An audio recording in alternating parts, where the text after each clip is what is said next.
I'm Emma, a 40-year-old single office worker. When I was younger, I was married, but after 3 years without having a child, I was driven out of the marital home. Now, I live with my mother in my childhood home. Though I moved back home, my mother is getting older and will soon need caregiving. She's happy that I'm living with her and relies on me for many things. I have a younger brother, James, who has always been a troublemaker, causing our mother much grief. When he got married, we thought he would settle down, but his wife turned out to be quite difficult. I'll never forget what happened at my brother's wedding 10 years ago. His wife, Claire, blatantly said, "I did marry James, but I have no intention of mingling with your family. Please don't contact us for anything other than major family events. It's annoying to be interfered with by in-laws." Our mother, who had always wanted to get along with James's wife, was shocked to hear those words. My father, who was still alive at the time, felt the same way. Instead of rebuking her, James showed no discomfort at Claire's statement. "Yeah, that's right.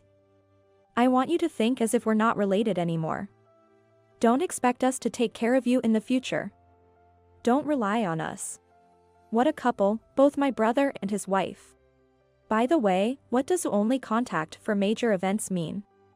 Hey, Claire, do you know? I don't know. Maybe it's something to do with not wanting to be bothered? Without even understanding the full impact of her words. Claire's statement of "please don't contact me except for major family events" was quite something. It would be annoying to be disturbed unexpectedly, right? I was at a loss. For several years after that, James and his wife were true to their word, and we heard nothing from them. No visits during the holidays or significant breaks.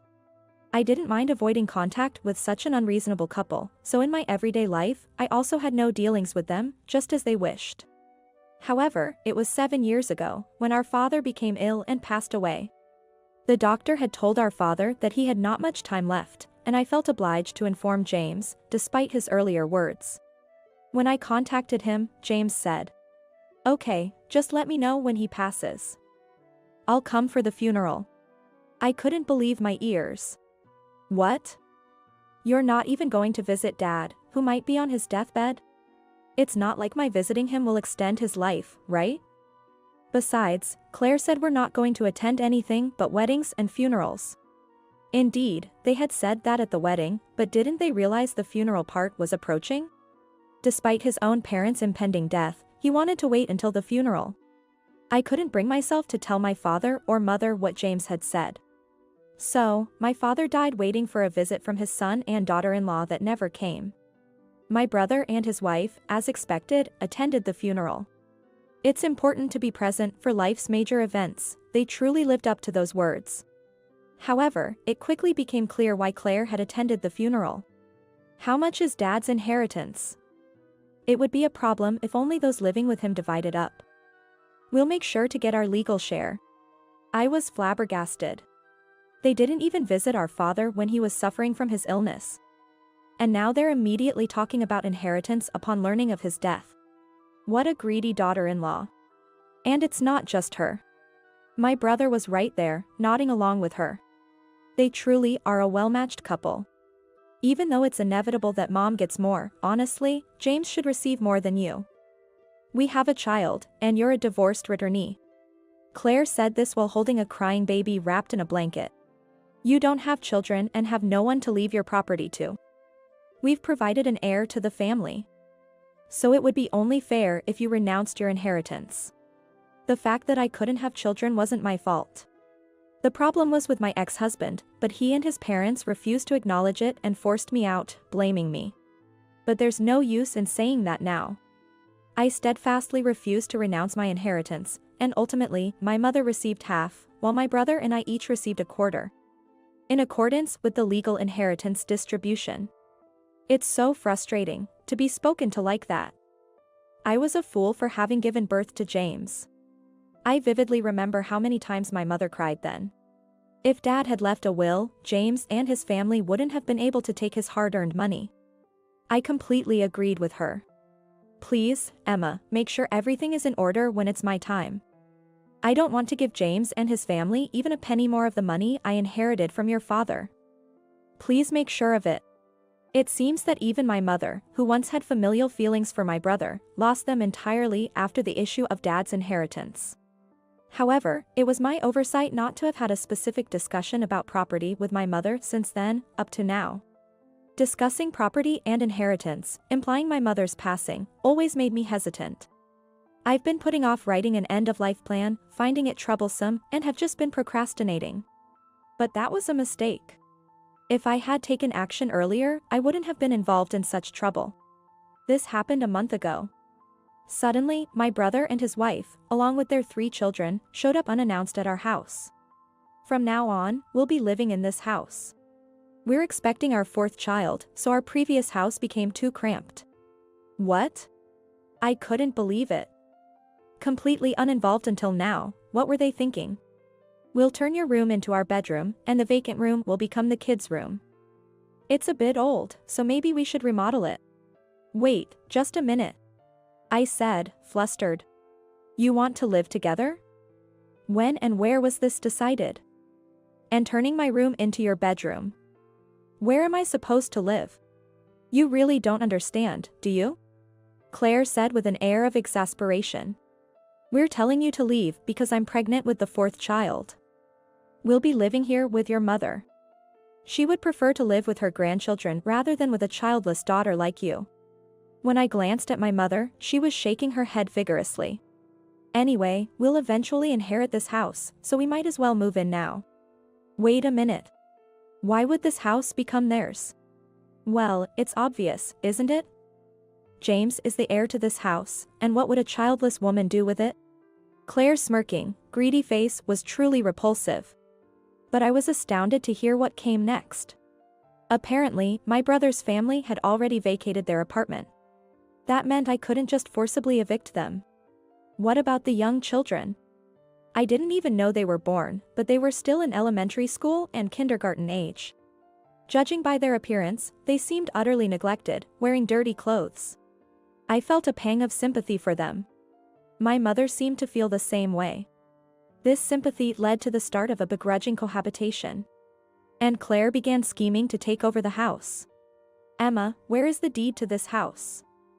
You know, it's better to know in advance in case something happens. The house was in my mother's name, but Claire was probing for the location of the deed. This wasn't a joke. Telling her the location of the deed could lead to disaster.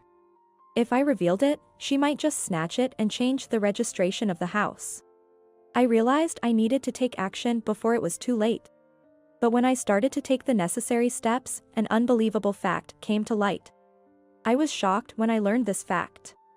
Yet, at the same time, I saw it as the greatest opportunity. An opportunity to protect my mother, myself, and the pitiable children. I consulted with my mother and decided to confront my brother and his wife. On the day of the showdown, my mother and I faced my brother and his wife across the dining table. We had the children play in another room. We couldn't expose such young kids to this kind of turmoil. I was the first to speak. I've been wondering why you suddenly moved into this house, but now I finally understand why. Claire smiled ingratiatingly at my mother, not at me. Oh come on, the reason is obvious. We're here to let Mom spend time with her grandchildren. Since you didn't fulfill your role, Emma. Mom. You love your grandchildren, don't you? Then my mother shook her head, as if to say, oh dear. They are indeed adorable, surprisingly so, considering they're your children. It's good they don't resemble their parents. Claire looked offended at my mother's cold response. You'll regret saying such disrespectful things. You don't know anything. Claire smirked, but little did she know, the regret would be on her part. I asked Mom. You know why James and his family suddenly came to this house, don't you, Mom? My mother replied. Yes, I do. It's not the superficial reason Claire just mentioned. It's probably for the inheritance, isn't it? What? Hey, what are you talking about, Emma? James started to panic. But they had no idea that their wrongdoing had already been exposed. My mother continued. Actually, recently, my personal seal and registration card went missing. They were found the next day, so I thought maybe I misplaced them. I even wondered if I was starting to get senile. But that wasn't the case. What are you talking about, Mom? James feigned ignorance. Don't play dumb. What did you do with my personal seal and registration card? Though it might have been Claire, not you. How rude to suggest that I stole your personal seal. Claire countered, but I stood my ground. Exactly. And what are you going to do about it? What am I going to do? It's obvious, I'm going to report this to the police. Police. James's voice cracked. Going to the police? That's a bit extreme.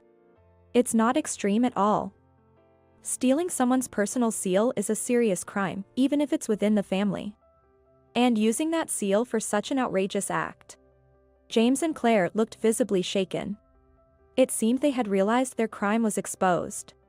You kept asking about the location of the deed, so I got worried and discussed it with Mom. That's when I decided to buy this house from her.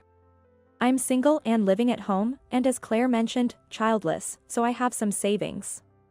But when I went to proceed with the purchase, I was shocked. The house was already in James's name. James and Claire had rummaged through the house to find the deed and the personal seal while my mother and I were away. And changed the ownership illegally. The shock I felt when I found this at the Legal Affairs Bureau was indescribable. That's... James was flustered, but Claire just smirked. Well, you found out sooner than expected. I thought we'd surprise you after your mother passed away. But it's too late now. The house is already in James's name. We thought about letting Mom stay out of pity, but if you have a problem, both of you can leave. She didn't understand anything at all. Neither did James. They were so clueless. I sighed. Do you really think the rightful owner will just sit back after an illegal change of ownership? It might be different if Mom were older and had dementia, but she's still healthy and sharp. To carry out registration procedures without being the owner requires a power of attorney. James and Claire must have forged a fake power of attorney using the personal seal. If we get a handwriting expert, it'll be clear who wrote it. Besides, just Mom's testimony alone will prove it's a forgery, I said confidently. It must have been unexpected for them that their plot was discovered so quickly. James and Claire couldn't even rebut. In a court case, even you two should be able to figure out who would win and who would lose, I pointed out. A trial, you say? James asked timidly. This is a serious crime, you know. After discussing it with Mom, we've decided to press charges against you, I said. Charges? But, we're family. So what if we are family? For the past 10 years, my brother and his wife haven't done a single thing that resembles family. Besides, even within a family, there are things that can be forgiven and things that cannot.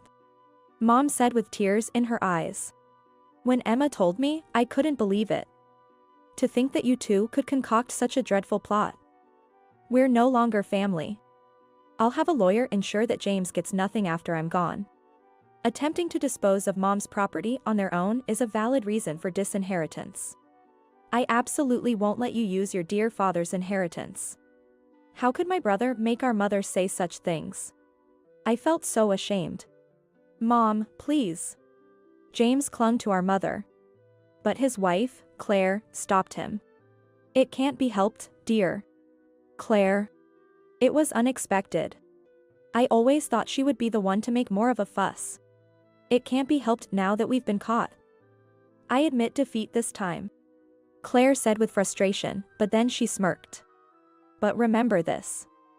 Even if James is disinherited, our children still have the right to a representational inheritance.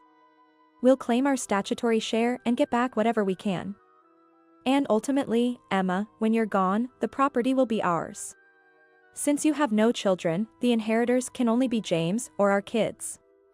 We might lose now, but in the end, we'll be the ones rolling in the inheritance. Just you wait. Claire laughed triumphantly. But I replied calmly. Oh, don't you know? There's no statutory share for siblings. If I write a will transferring all the assets to some organization, not a penny will go to you. Donating the inheritance would be far more beneficial for the world and for people than giving it to you. Though, I do feel sorry for the children, so I might consider something for them. But as long as either of you is alive, it's unlikely.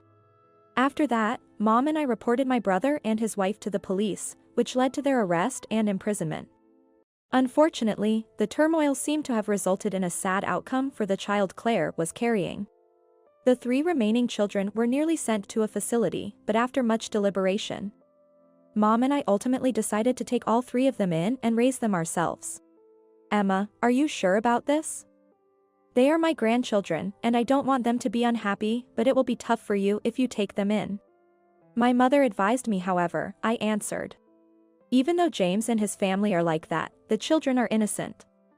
Since I couldn't have my own children, I want to make these kids happy instead. At 40, it's unlikely that I'll have my own children. So, I thought, why not pour all that love into these 3 kids? Aunt Emma, the eldest child, hesitantly reached out to me. I firmly grasped her hand. It's okay. We're together now. Instead of my irresponsible brother and his wife, I resolved to raise these 3 children to the best of my ability. Holding the little hand, I made that promise in my heart.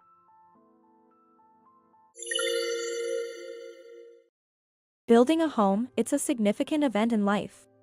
Just after reaching the pinnacle of happiness in doing so, my marital relationship crumbled. Let me share with you the story of this. I am Emily, 30 years old. My family consists of my 35-year-old husband, Kevin, and our 3-year-old daughter, Lily. We were finally going to build our dream house. When I talk about building a house, people often say, that sounds like everything's going smoothly, full of happiness, how nice. They usually add, normally, such a situation might be seen as ideal, but for me, it's far from that. Recently, my worries have been endless, mainly because of our house under construction and my in-laws. The beginning of the collapse was when we left our daughter with my in-laws. My husband and I both work, so we hardly have any time during weekdays. We primarily went house hunting and to design consultations on weekends. Since our daughter would get bored and fussy halfway through, we always left her with my parents, who live nearby. However, one morning, my father fell ill and had to go to the hospital, so they couldn't take care of her. I thought we should just cancel our plans for the day. But then my husband suggested, why don't we leave her at my parents' house? Honestly, I don't get along well with my in-laws. They believe they don't need to be reserved around their son's wife and can say anything they want. What era are they living in? Plus, I was reluctant to suddenly ask them to take care of a 3-year-old. But delaying today's plans would also push back the completion of our house. After some thought, I decided it was unavoidable and left our daughter with my in-laws for the day. After finishing our tasks, I immediately bought some fancy sweets as a gift and went straight to my in-laws' house. By evening, I arrived there, and perhaps because of the gift, my in-laws were in a good mood and welcomed us warmly. I thanked them politely, and on the way home, my daughter asked, "Where's the room for Granddad and Granny in the new house?" Lily, what are you talking about? Did Granddad and Granny ask you that? What did you answer? I said I don't know. Lily then moved on, chatting with her stuffed penguin. She calls my parents Grandpa and Grandma. So Granddad and Granny could only refer to my in-laws. Maybe they were just wondering if they have a room to stay in when they visit our house? At that time, I genuinely thought that was the case. Since then, my in-laws started visiting us more frequently. Especially during times like weekday evenings and holidays when my husband and I were home. We're currently living in a small, somewhat old rental apartment to save money for our house. Whenever they come over, they immediately settle in the dining area or on the sofa, demanding to see the documents about the house under construction.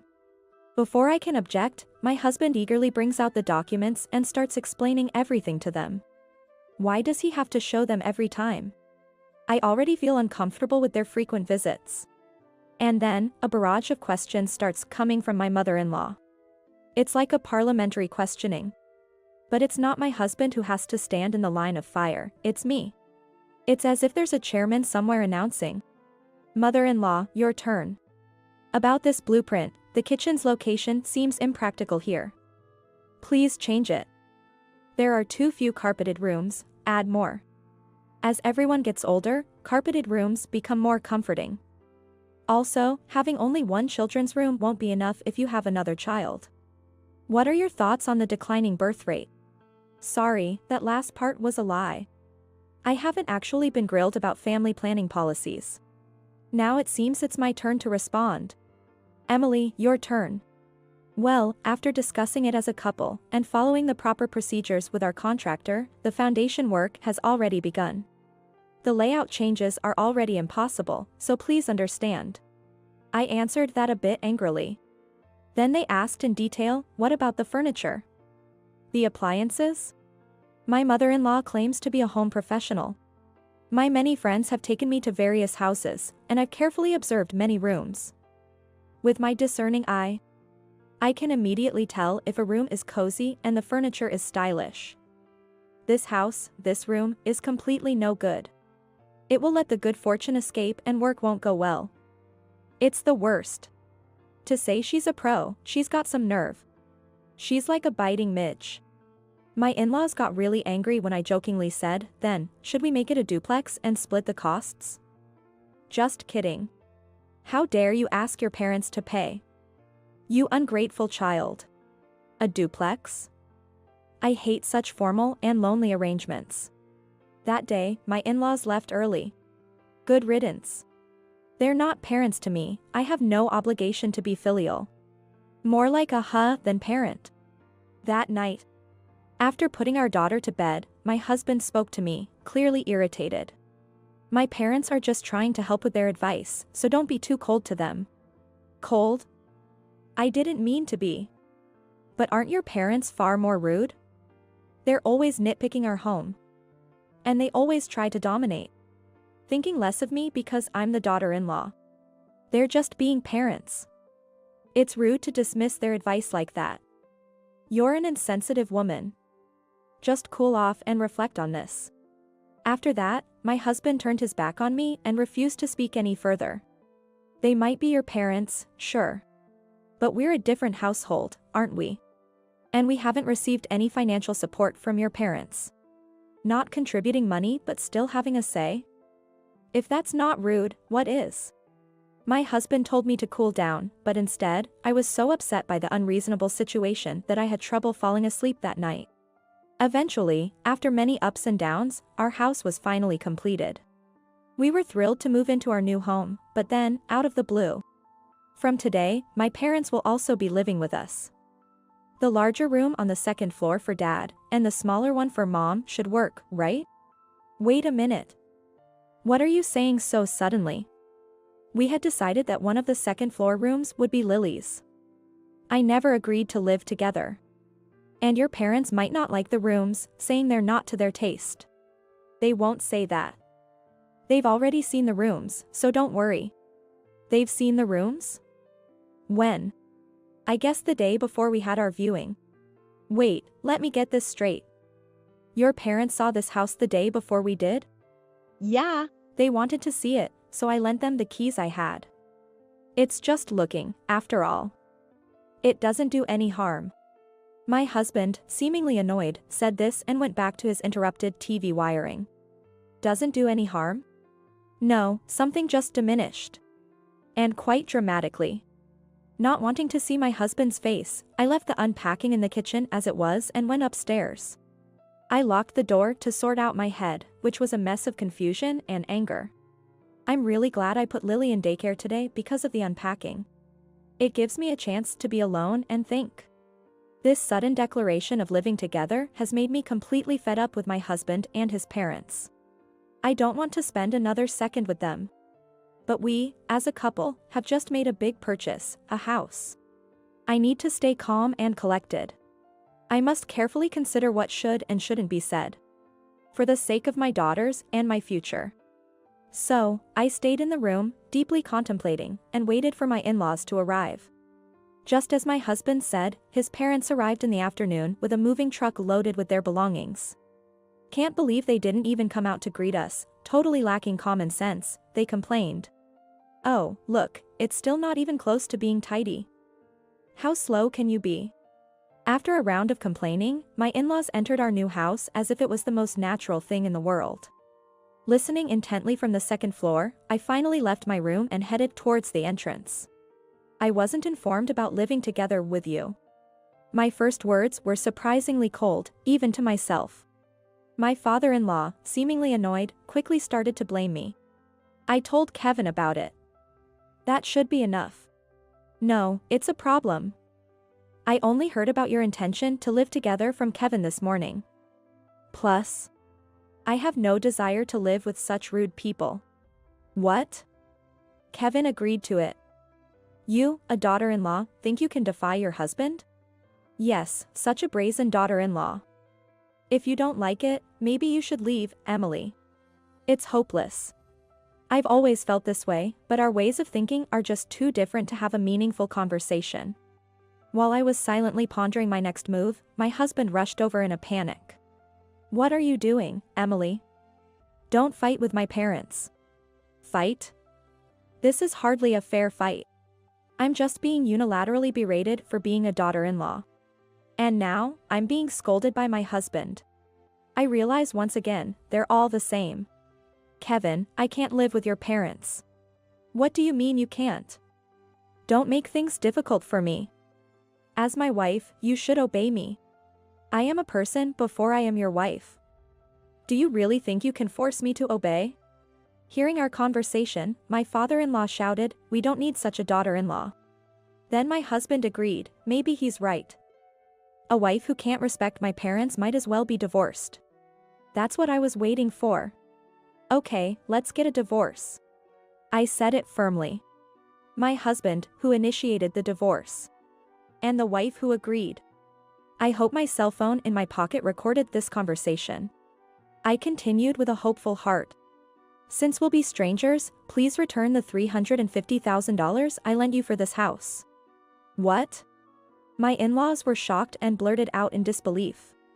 My husband lost color, his face turning pale as he looked at me. I patiently explained to my oblivious in-laws. You seem to be under a misconception. Kevin didn't contribute a single dollar to this house. I built it with my savings because he had no savings due to his lack of planning.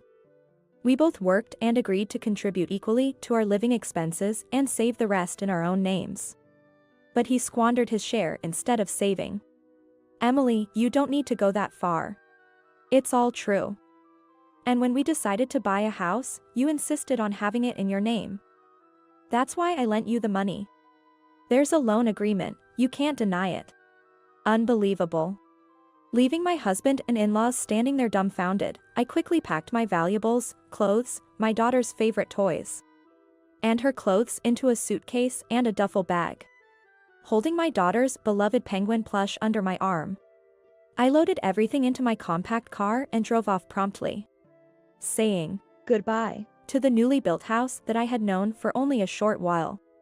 Then, I went to pick up my daughter from daycare and headed to my parents' house. My parents, dressed casually, were quite surprised to see me suddenly show up with so much luggage. If it's too much of a hassle, I can go to a business hotel, I said hesitantly. But my parents quickly insisted I stay. I later found out that at the time, they were worried I might have been thinking of doing something drastic with my daughter. In reality, it was the opposite. I had made a vow to protect my daughter no matter what. For starters, I explained the whole situation to my parents. I shared my decision to divorce my husband, who lacked any redeeming qualities, and my determination to take custody of my daughter. My parents promised to fully support me in this. Then, they kindly suggested that I stay at my parents' home for a while. This was a very welcome offer for me, as I was working. That evening, I compiled everything that had happened between my husband and in-laws into a document. I also saved the audio recordings of my conversations with my husband and in-laws, which I had on my phone, onto my computer and external media. With these in hand, I used my paid leave and weekends to visit several law firms. Finally, I found a lawyer who seemed trustworthy and formally hired them. As I busied myself with these matters, a week flew by since the day I left our new home. When I left work that day, someone was waiting for me. It was my husband. I wish I could call him my ex-husband, but since the paperwork hadn't been filed yet, he was technically still my husband, unfortunately. I had nothing to discuss with my husband, but the thought of him lashing out in anger scared me. So, I sought a public place and we both entered a cafe in New York. Just to be safe, I made sure not to forget to turn on the recording feature on my phone. I tried to remain as calm as possible and asked my husband, "Do you have something you want to talk about?" "Yes, it's about the house. I'm going to transfer it to you. I'll change the ownership. So, can we call it even with the money?" "I'm sorry, but I just can't bring myself to live in that house anymore." "Your parents entered it before us, didn't they? Does such a minor detail really matter?" "It's not minor to me, so it's impossible." Saying this, I took a sip of coffee and looked intently at my ex-husband. His hair was disheveled with strands sticking out here and there. He had grown a scruffy beard, and his complexion was far from good. He was wearing a suit, but his shirt was all wrinkled, obviously not ironed or cleaned. I wondered about the kind of life he was leading now, looking so worn out. "Please, Emily. I can't easily return such a large sum of money. You knew it was a large amount when you borrowed it, right?" I suggested that we could have the house under both our names, or even just mine. "But you were adamant about it being my house. In my name. That was your decision. I thought I was the head of the household. And about the divorce, I wasn't serious, it was just a threat." "Why are you taking it so seriously?" "I am serious. I've had enough, and I'm definitely going for a divorce. It's not just your lack of responsibility. But I can't imagine living with such rude parents. That's... Lily is waiting for me, so if we're done here, I'm going to leave." "Wait. I'll take Lily with me." His words filled me with unease. After returning to my parents' house, I asked them to be cautious, to ensure Lily isn't forcibly taken away. A few days after my ex-husband's visit, I received a call that people resembling my in-laws were at the daycare. I left work early and rushed to the daycare. Fortunately, because I had informed the daycare in advance, they had my in-laws waiting in a separate room. They made sure not to let them see Lily. When I entered the room where my in-laws were, they immediately started yelling at me. "Give us back our grandchild, you conniving cat." "Conniving cat? What do you mean by that? I haven't committed any theft. If it's not theft, then it's fraud. You must have earned that money through dishonest means. Otherwise, there's no way someone your age could possess such a large sum." "No, the money I lent to Kevin was all mine, earned fair and square. It's a combination of my own savings, contributions from my parents, and a part that I received as a living inheritance from my grandmother." "Wait, an inheritance?" "Yes, that's right. Each year, she transferred an amount that wouldn't incur gift taxes into an account under my name. The total amount, combined with the money I got from selling my stocks and the savings I had accumulated, is what I lent to Kevin." "Such a thing. To think that it was really your money. Didn't you give Kevin any pre-inheritance gifts?" "It's still possible to do so, you know?" "Ugh." My father-in-law groaned and fell silent. My in-laws are fond of luxury and showing off, with a particular liking for extravagant things. Being a typical salaried worker's family without any passive income, I knew their savings wouldn't be substantial. It was clear they had never even considered the idea of a pre-inheritance gift. "I'm sorry, but I am going to divorce Kevin. I will take care of Lily and raise her. Please, for everyone's sake, do not come to the daycare anymore." After saying this, I quickly put Lily in the car and returned to my parents' home. Despite my warnings, Kevin and his parents still showed up several times. Each time, I tried to speak calmly and send them away, but I often found myself grabbed by the arm or subjected to verbal abuse. I recorded all these interactions on my cell phone.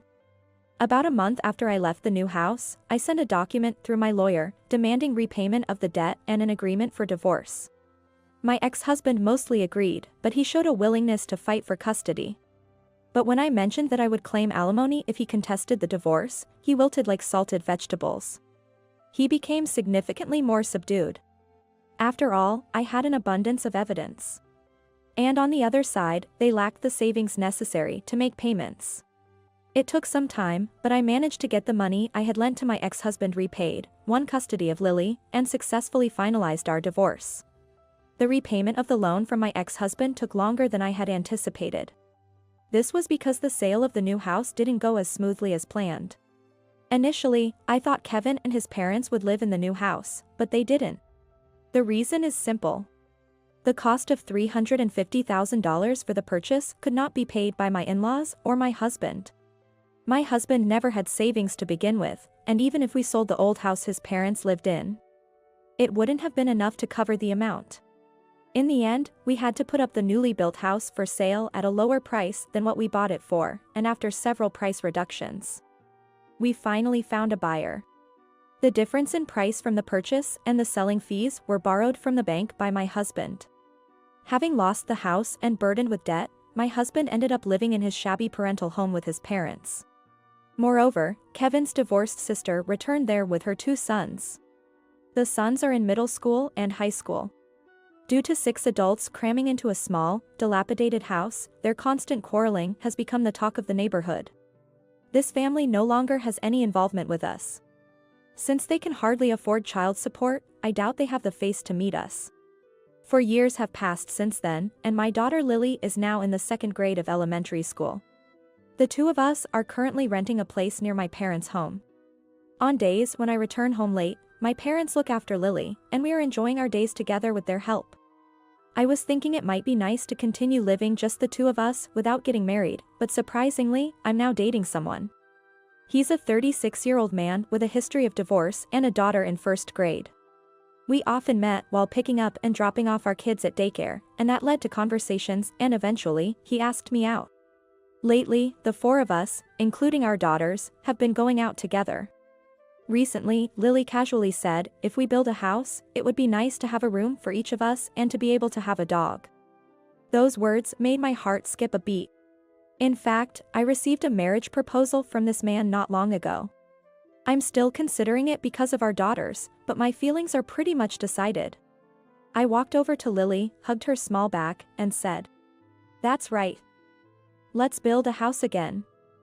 This time, we'll discuss it as a family and make it a home where everyone can be happy."